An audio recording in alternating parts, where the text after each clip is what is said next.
Bismillahirrahmanirrahim. Assalamualaikum warahmatullahi wabarakatuh.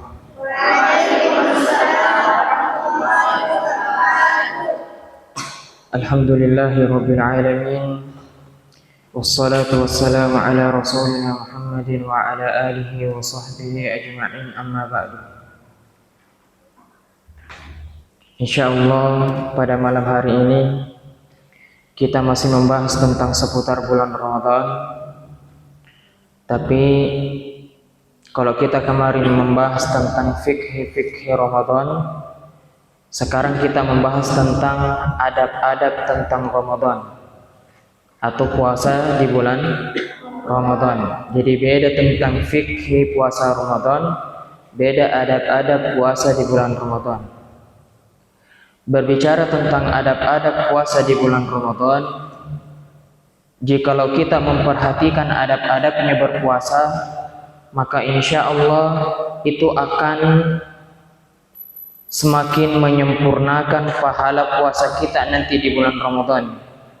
Jadi bagi yang ingin menyempurnakan pahala puasa bulan Ramadannya, bukan cuma pahala puasanya, tapi kegiatan-kegiatan yang di bulan Ramadan, maka dia harus memperhatikan adab-adab yang berkenaan tentang di bulan Ramadan, utamanya puasa. Dan insya Allah ketika kita ditanya semuanya, apakah pahala puasa kita ingin menjadi sempurna, pasti jawabannya iya. Mau semua sempurna pahalanya. Maka lebih daripada itu, kita juga harus mempelajari bagaimana adab-adab ketika berpuasa di bulan Ramadan. Kita masuk pada adab yang pertama di antara adab-adab berpuasa, yaitu bagaimana kita bertakwa kepada Allah Subhanahu wa ta'ala. Ini yang paling pokok, ini yang paling inti, yaitu bertakwa kepada Allah Subhanahu wa ta'ala. Sebab puasa diperintahkan itu untuk meraih, untuk menghasilkan yang namanya ketakwaan. Setiap ibadah yang kita lakukan, mulai dari salat, puasa, zakat, sedekah, haji, dan ibadah-ibadah yang lain, maka tujuannya, garis finishnya pasti adalah ketakwaan. Artinya bagaimana kita bisa takut kepada Allah Subhanahu wa ta'ala. Dan ini merupakan pokok atau inti dilaksanakannya setiap ibadah. Sebagaimana firman Allah Subhanahu wa ta'ala, ya ayyuhan nasu taqu rabbakumul ladzi khalaqakum, ya ayyuhan nasu ubudu rabbakumul ladzi khalaqakum walladzina min qablikum la'allakum tattaqun. Wahai sekalian manusia, sembahlah Allah, begitupun dengan orang-orang yang sebelum kalian. Supaya apa? Supaya kalian menjadi orang-orang yang bertakwa kepada Allah Subhanahu wa ta'ala.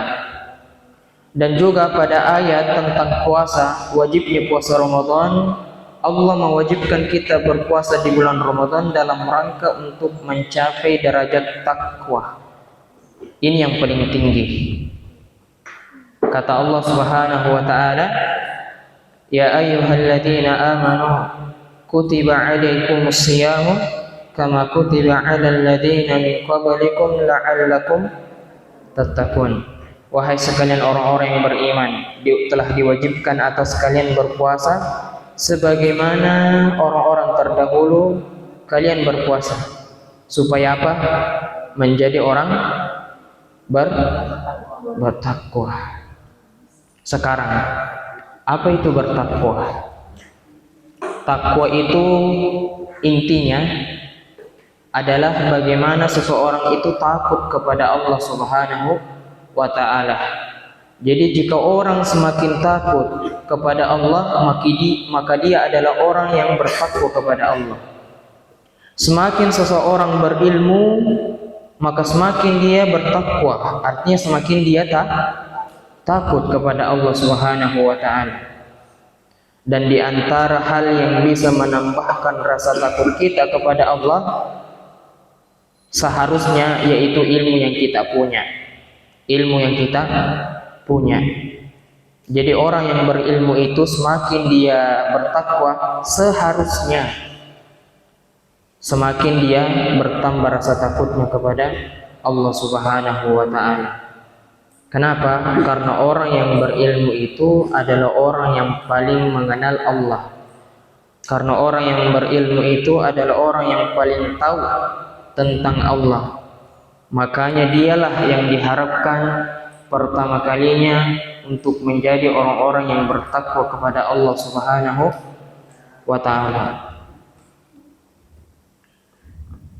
Itu yang pertama di antara adab berpuasa. Bagaimana kita bertakwa kepada Allah Subhanahu wa taala. Yang sering kita dengarkan, takwa itu menjalankan perintah dan meninggalkan larangan. Itu takwa. Kemudian yang kedua, adab di antara berpuasa yaitu ikhlas kepada Allah Subhanahu wa taala. Jadi harus ikhlas.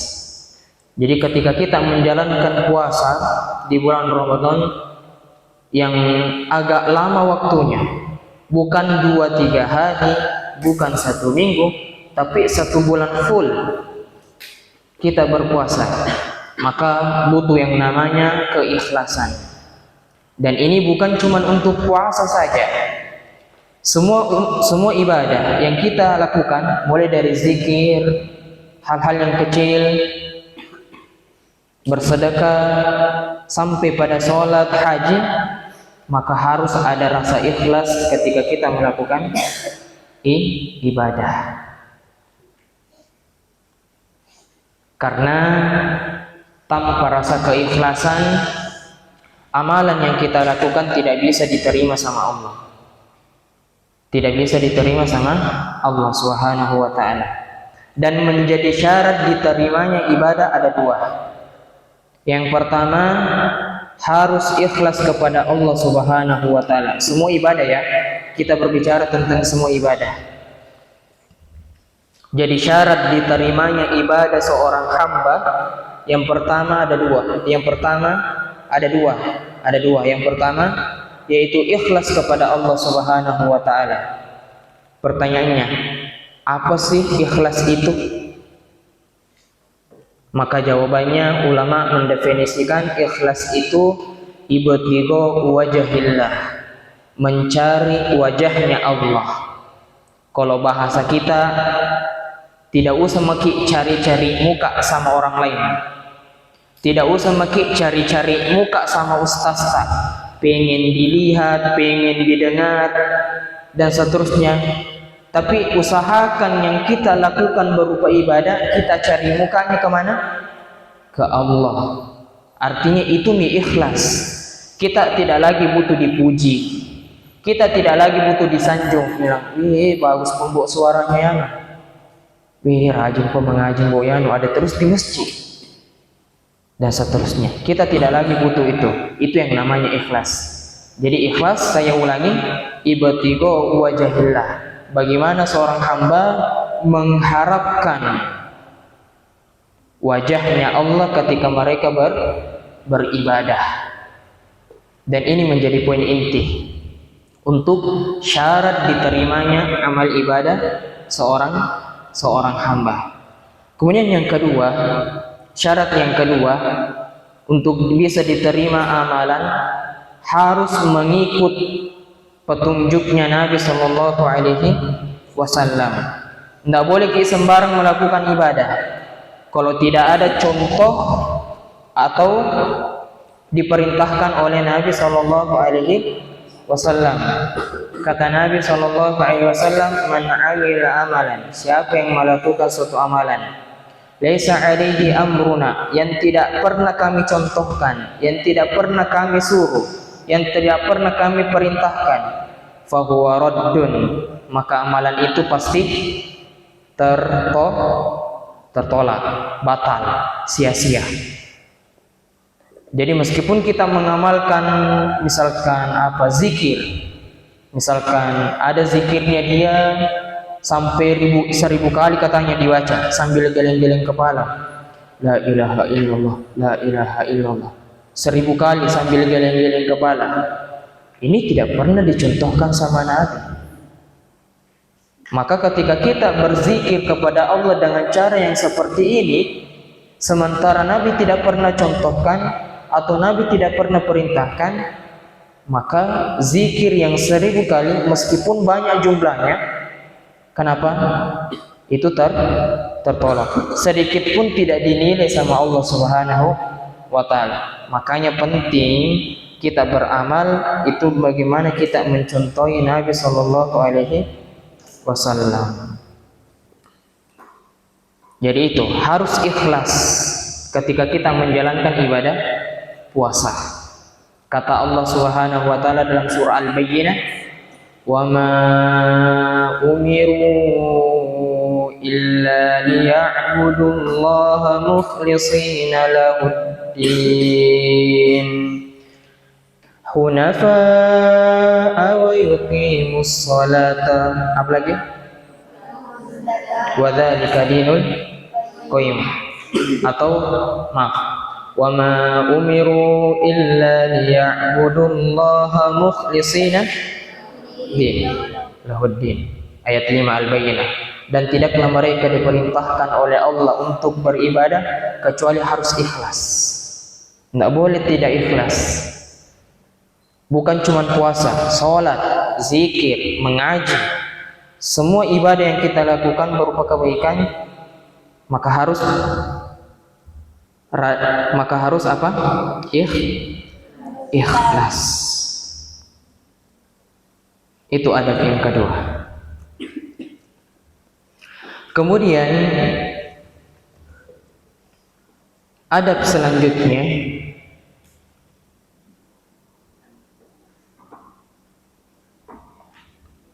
ta'jilul fitri, menyegerakan buka puasa, mempercepat buka puasa. Ini kemarin kita sudah jelaskan.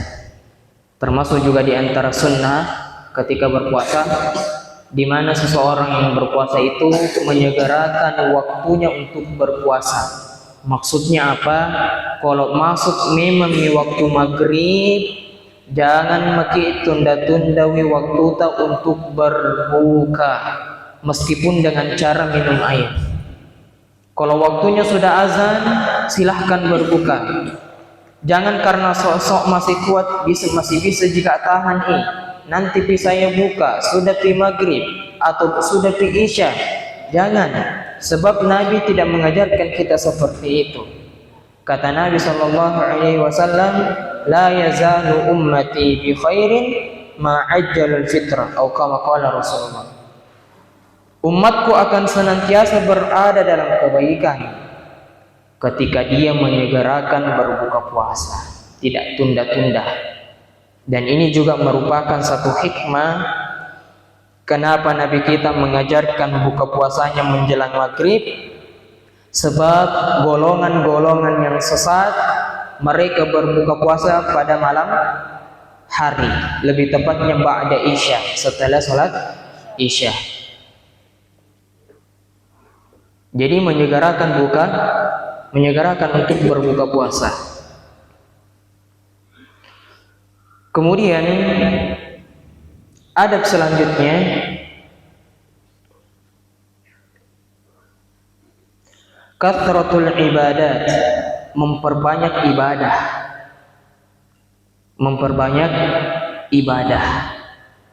Ibadah apapun, mulai dari bacaan Al-Quran, apalagi berzikir, bersedekah, dan seterusnya. Dianjurkan untuk memperbanyak kebaikan pada bulan Ramadan. Karena setiap kebaikan yang kita lakukan, maka itu akan dicatat oleh Allah Subhanahu wa taala. Meskipun kebaikan itu sekecil biji zarah, kecil sekali, meskipun kebaikan yang kita lakukan itu sebesar debu. Bagaimana besarnya debu? Kecil sekali. Kata Allah, "Faman ya'mal mithqala dzarratin khairan yarah." Maka barang siapa yang mengerjakan kebaikan sebiji zarah, ulama berbeda penafsiran tentang biji zarah. Ada yang mengatakan sebesar biji sawi, ada yang mengatakan sebesar debu, ada yang mengatakan sebesar atom, makhluk yang paling kecil. Pokoknya apapun yang kita lakukan berupa kebaikan akan kita dapatkan di catatan amalan kita. Catatan amalan kita. Jadi menyegerakan disunnahkan atau dianjurkan untuk memperbanyak bacaan, memperbanyak ibadah. Terutama memperbanyak bacaan Al-Qur'an. Memperbanyak bacaan Al-Qur'an. Kenapa Al-Qur'an? Karena bulan Ramadan itu identik dengan bulan Al-Qur'an. Karena Al-Qur'an turun itu pada bulan Ramadan. Allah Ta'ala mengatakan, "Syahrul Ramadan alladzi unzila fihi Qur'an." Di bulan Ramadan adalah bulan yang diturunkannya Al-Qur'an sebagai petunjuk dan penjelas bagi umat manusia. Maka gunakanlah nanti waktu-waktu Ramadan untuk memperbanyak bacaan Al-Qur'an. Banyak ya keutamaannya membaca Al-Qur'an. Kata Nabi SAW, "Man qara'a harfan min kitabillah." Siapa yang membaca Al-Qur'an,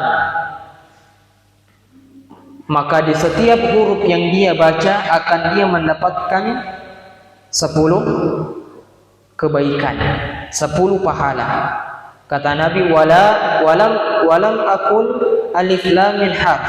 Saya tidak mengatakan alif lam mim itu satu huruf, tapi alif satu, lam satu, mim satu. Alif lam mim berarti sudah berapa pahala? 30. Bagaimana dengan kalau kita membaca satu halaman, satu lembar, satu juz, dan seterusnya? Dalam hadis yang lain kata Nabi SAW, "Iqra'ul Qur'an." Baca Al-Qur'an. Kenapa? Fa innahu ya'ti yaumal qiyamati syafi'an li ashabihi. Maka sesungguhnya Al-Qur'an akan datang pada hari kiamat untuk memberikan pertolongan kepada orang yang selalu membaca Al-Qur'an. Selalu membaca Al-Qur'an. Dan berbahagialah kita ini selaku santri yang hari-harinya Masya Allah selalu dekat sama Al-Qur'an. Tiada hari tanpa Al-Qur'an. Mulai dari bangun tidur Al-Qur'an, pagi hari Al-Qur'an lagi, sore, siang Al-Qur'an lagi, malam Al-Qur'an lagi. Makanya ketika kalian nanti pada hari kiamat, ketika melihat catatan amal kalian sendiri, maka kalian akan banyak-banyak bersyukur ketika nanti kalian berada di pondok. Masya Allah, waktuku di pondok banyaknya nih amalku, di pahalaku, mulai dari bacaan Al-Qur'anku, mulai dari belajarku. Pokoknya semua hariku dipenuhi dengan pahala, kebaikan. Maka kita akan banyak-banyak bersyukur nanti ketika kita akan mendapatkan catatan amalan kita. Karena ada orang yang merasa seperti ini, weh susah jadi santri ki, dikurung terus ki, ndak bebas ki, sedih jadi santri. Padahal nanti kita akan banyak-banyak bersyukur. Bahkan kalau kita bisa meneteskan air mata dalam rangka untuk bersyukur. Karena apa? Karena kita telah melaksanakan amal ibadah yang begitu banyak di pondok pesantren. yang kita tidak dapatkan di luar daripada pesantren. Banyakin hati bersyukur. Karena beda itu orang yang pondok sama orang yang tidak pernah mondok. Beda. Beda. Makanya kesempatan tadi sini dilatih untuk supaya dia bisa terbiasa untuk melakukan kebaikan-kebaikan ketika kita nanti sudah keluar dari pondok masing-masing. Sholatnya tidak ditinggalkan, bacaan Al-Qur'annya apalagi kalau yang ada nih hafalannya bahkan yang terhitung banyak, maka harus lebih sering lagi membaca, harus lebih sering lagi untuk memurojaah hafalannya dan seterusnya. Itu tentang ada puasa. Yang keberapa? 4. Memperbanyak amalan ibadah secara umum. Secara umum. Kemudian di antara adab selanjutnya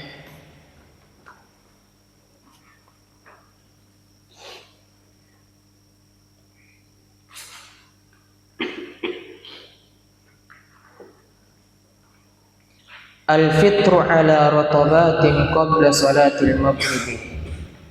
Berbuka dengan kurma. Berbuka dengan kurma. Qabla salatil maghribi, sebelum salat maghrib. Jadi adab selanjutnya buka dengan kurma sebelum salat maghrib. Sebagaimana hadisnya Anas bin Malik, beliau berkata bahwasanya Rasulullah sallallahu alaihi wasallam ketika berbuka, maka Nabi berbuka kurma terlebih dahulu, beberapa kurma sebelum sholat maghrib. Lebih tepatnya kurma basah, kurma basah. Fa illam takum rutabatin, kalau tidak ada kurma basah, maka Nabi berbuka dengan fa'ala tamarat, kurma kering. Kalau tidak ada kurma kering, hasawatim min ma'in, maka Nabi sallallahu alaihi wasallam cuma berbuka dengan beberapa tegukan air. Nah, ini diantara sunnah juga. Ketika kita berbuka puasa, yang pertama kita makan itu bukan gorengan, bukan jalan kote, bukan tahu isi, bukan martabak, pisang moleng dan seterusnya. Tapi sunnahnya ketika kita berbuka apa? Kurma. Jangan tahu isi dulu diambil. Tidak haram tidak. Tapi dalam rangka untuk mengikut kepada Nabi, seharusnya kita apa sih susahnya makan kurma dulu? Dan ulama mensunnahkan yaitu 3. Banyak sekali Ustaz. Si 7 campur gorengannya. Kalau tidak mau memang 3, 1. Yang jelas ganjil. Nah, ini juga tata caranya buka puasa. Yang pertama, sebelum makan kurma harus baca bismillah. Baca bismillah, kemudian ambil kurma. Makan kurma 3 kali. Kalau tidak mau 3 kali, 1. Setelah makan kurma baru minum air. Kemudian setelah itu baru baca doa.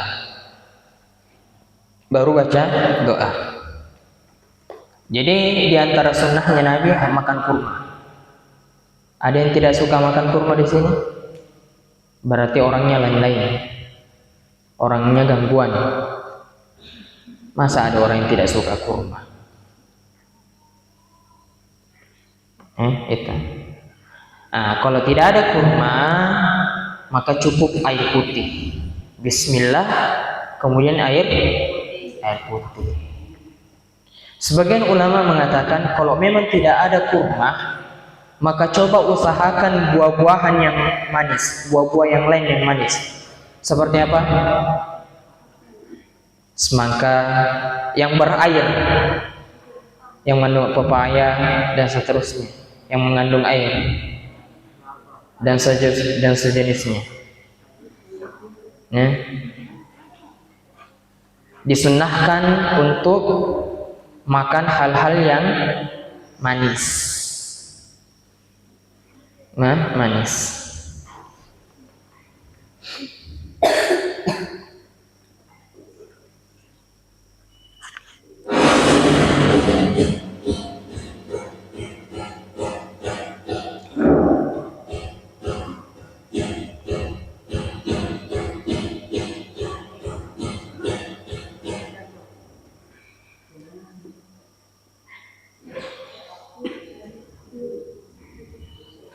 Ya, kemudian di antara adab selanjutnya,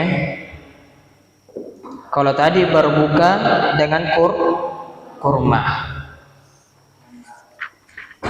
Kemudian di antara adab ketika berpuasa, mengucapkan doa zahabat dhama'u wa batallatil 'uruq wa thabatal ajru insya Allah. Sebagaimana hadisnya Abdullah bin Umar diriwayatkan oleh Imam Abu Dawud dan Ad-Darqutni. Sebagian ulama menghasankan hadis ini dan juga sebagian mendoifkan. Kata Nabi sallallahu alaihi wasallam ketika beliau berbuka, beliau membaca zahabat dhama'u wa batallatil 'uruq wa thabatal ajr insya Allah. Telah hilang dahaga dan telah basah kerongkongan atau tenggorokan dan telah tertetapkan pahala puasa insya Allah. Atau kalau memang tidak dihafal doanya, cukup bismillah makan atau minum. Kemudian di antara adab berpuasa ada mutarkis suhur, tidak meninggalkan sahur, sahur. Artinya apa?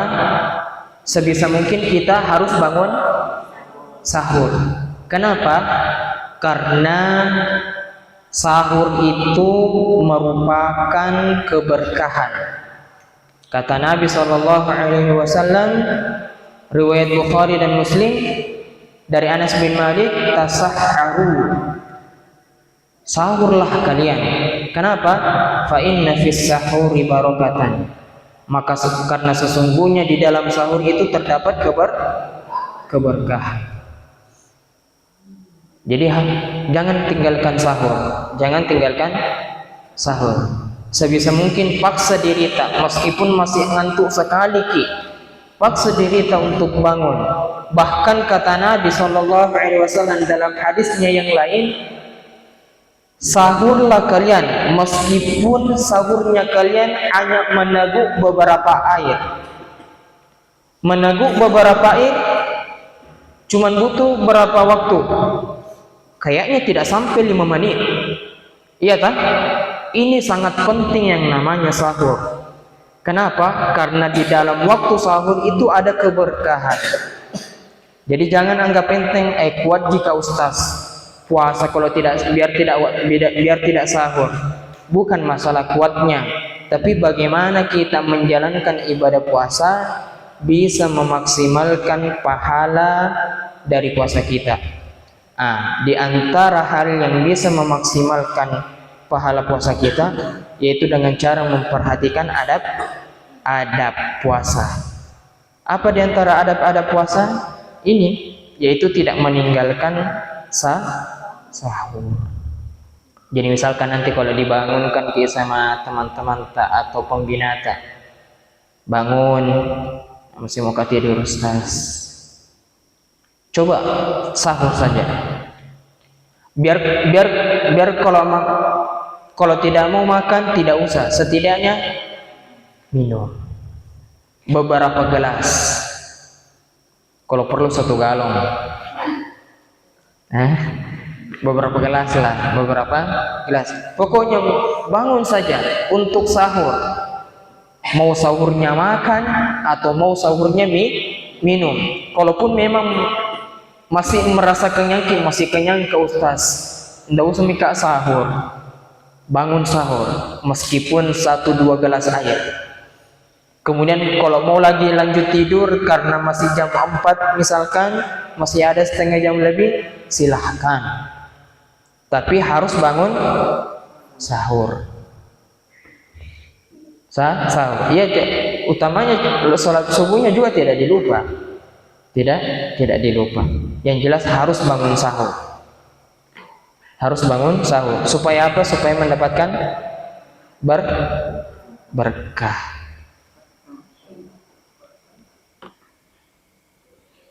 Dalam hadisnya Nabi, riwayat Ibnu Hibban dari Abdullah bin Umar, kata Nabi SAW, Inna Allaha wa malaikatahu yusalluna 'alal mutasahhirin. Sesungguhnya Allah dan para malaikat senantiasa bersalawat bagi orang-orang yang suka melaksanakan sahur. Sahur. Tapi hadisnya dhaif. Sebagian ulama mengatakan tidak dhaif karena hadis ini memiliki beberapa penguat, pendukung. Yang jelas intinya orang yang sahur tidak memiliki kerugian, justru sebaliknya.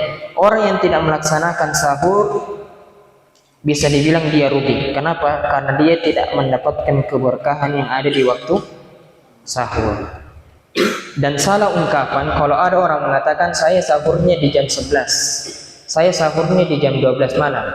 Itu bukan sahur, tapi makan malam, makan tengah malam. Karena nanti dinamakan waktu sahur itu sesaat menjelang waktu subuh, itu waktu sahur. Artinya dekat waktu subuh, sebelum masuk waktu subuh itulah waktu sahur. Waktu sahur. Makanya ketika Allah berbicara tentang penghuni surga, Allah mengatakan dalam surah Ad-Dzariyat, wabil ashari hum yastaghfirun. Dan di waktu sahur, artinya di waktu menjelang subuh, mereka senantiasa beristighfar, memohon ampun kepada Allah. Jadi memang waktu sahur yang paling afdal itu menjelang subuh. Dalam hadis yang lain dikatakan ketika Anas bin Malik ditanya bagaimana waktu sahurnya Nabi, maka Anas bin Malik mengatakan jarak antara azan subuh dan sahurnya Nabi sekitaran seseorang membaca 50 ayat. Berapa sih waktu yang kita habiskan untuk membaca 50 ayat dengan bacaan yang standar? 10-15 menit sebelum azan. Maka itulah waktu yang paling afdal untuk sahur. Jadi umpama kata dibangunkan sama ustaz atau pembinata di jam-jam 4, sementara waktu sholat subuh itu jam 4:45, berarti masih ada waktu 45 menit. Kalau dibangunkan jangan makin dulu langsung sahur, tapi apa? Wudu, kemudian sholat tahajud 2 rakaat saja. Kalau tidak mau banyak-banyak. Setelah itu panjangkan doa-doa tak. Doa untuk diri tak sendiri, doakan orang tua tak, doakan keluarga tak, doakan juga ustaz-ustaz tak. Panjangkan doa-doanya. Kemudian setelah itu segar perasaan tak, baru pergi makan. Si 7 purki manre 5 menit kemudian istirahat baru setelah itu azan. Kan enak seperti itu, tidak tidur makin. Itu kalau mau gunakan waktu sahurnya.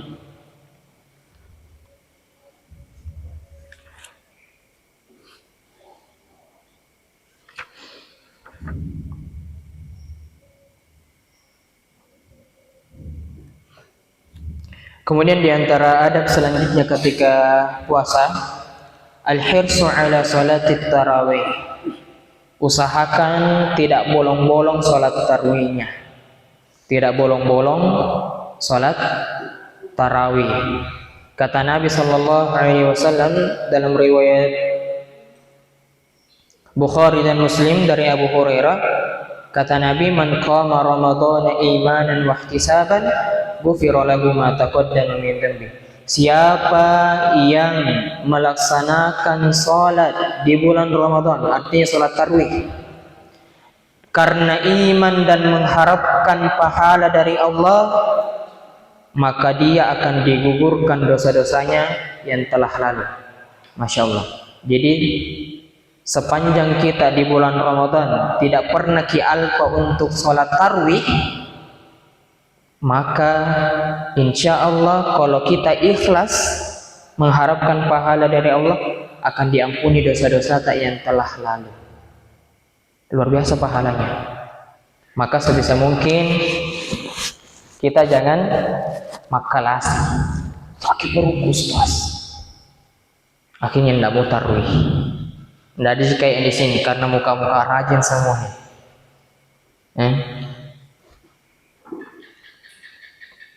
Jadi sholat tarawih, kalaupun sebelum kita masuk di pondok kita suka alpa-alpa, bolong-bolong sholat tarawih tak karena sibuk main-main sama teman tak, maka mulai sekarang perbaiki. Artinya kita tidak lagi berada sama sifat-sifat yang dulu. Kita rubah, kita ingin jadi yang lebih baik ke depannya dengan cara memperhatikan ibadah-ibadah di bulan Ramadan. Mungkin itu yang bisa kita sampaikan pada malam hari ini. Naktafi bihadzal qadar. Subhanakallahumma wa bihamdika asyhadu an la ilaha illa anta astaghfiruka wa atubu ilaik. Wassalamualaikum warahmatullahi wabarakatuh. Waalaikumsalam warahmatullahi wabarakatuh.